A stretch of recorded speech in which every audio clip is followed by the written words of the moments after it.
Export import business તો તમારે કરવો છે, પણ પ્રોપર ગાઈડન્સ, પ્રોપર નોલેજ ન હોવાને કારણે તમે ચાલુ નથી કરી શકતા. અને એક્સપોર્ટ ઇમ્પોર્ટ બિઝનેસમાં કયા કયા પોઈન્ટ ધ્યાનમાં રાખવાના, કયા કયા પોઈન્ટ તમારે શીખવા જરૂરી છે, જે પણ તમને ખબર નથી, જેના કારણે તમારે એક્સપોર્ટ ઇમ્પોર્ટનો બિઝનેસ ચાલુ નથી થતો, એના એક બે પોઈન્ટ એમ કહું તો કે ભાઈ પ્રોડક્ટ સિલેક્ટ કઈ કરવી જોઈએ, માર્કેટ સિલેક્ટ કઈ રીતે કરવી જોઈએ, બાયર ફાઇન્ડિંગ કઈ રીતે કરવો જોઈએ. આ પોઈન્ટ જે અલગ અલગ, આ બહુ બધા પોઈન્ટ છે જે તમને ખબર નથી, જેના કારણે તમે એક્સપોર્ટ ઇમ્પોર્ટનો બિઝનેસ ચાલુ નથી કરી શકતા. દુનિયાની અંદર સારું એવું ટ્રેડ થઈ રહ્યું છે, સારી એવી ડિમાન્ડ, ભારત દેશની પ્રોડક્ટની આઉટ ઓફ ઇન્ડિયા સારી એવી ડિમાન્ડ છે, છતાં તમે એક્સપોર્ટ અથવા ઇમ્પોર્ટ કરી શકતા નથી, કારણ કે જે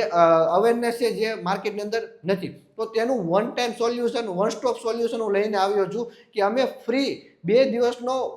ડેમો ક્લાસ આપવાના છીએ. ફ્રી ડેમો ક્લાસ 2 દિવસનો આપવાના છે કે જેમાં તમને પહેલાં તો આઈડિયા આવશે કે એક્સપોર્ટ ઇમ્પોર્ટ બિઝનેસ કરાય કે ન કરાય, અને કરાય તો કઈ પ્રોડક્ટમાં કરાય, અને એમાં આગળ કઈ કઈ રીતની પ્રોસેસ હોય છે. તો તેનું બેઝિક આખું જે સ્ટ્રક્ચર છે કે ભાઈ શું કામ કરવો જોઈએ, શું કામ ન કરવો જોઈએ, અને જો કરવો જોઈએ તો તમારે શું કામ કરવો જોઈએ, તમારી પાસે એ રીતના ક્રાઇટેરિયા છે કે નથી, તો તે તમને ફ્રી ડેમો ક્લાસની અંદર 2 દિવસનો ફ્રી ડેમો ક્લાસ છે તેની અંદર મળી જશે. તો તમારે પણ જો બેઝિક સ્ટ્રક્ચર જાણવું છે કે પહેલાં મારે બિઝનેસ કરાય કે ન કરાય તે જાણવું છે, તો એક વખત તમારો કોન્ટેક્ટ કરો અને કોમેન્ટમાં લખી આપો એક્સપોર્ટ, હું તમને વધારે ઇન્ફોર્મેશન એમાં આપી દઈશ, અને તમે બેઝિક જાણો, 2 દિવસ પહેલાં જોવો, સમજો. જો તમારા કામનું હોય તો જ તમે કામ કરો, બાકી તમે આગળ કામ ન કરતા તમે 2 દિવસ ફ્રી ડેમો ક્લાસ અમારી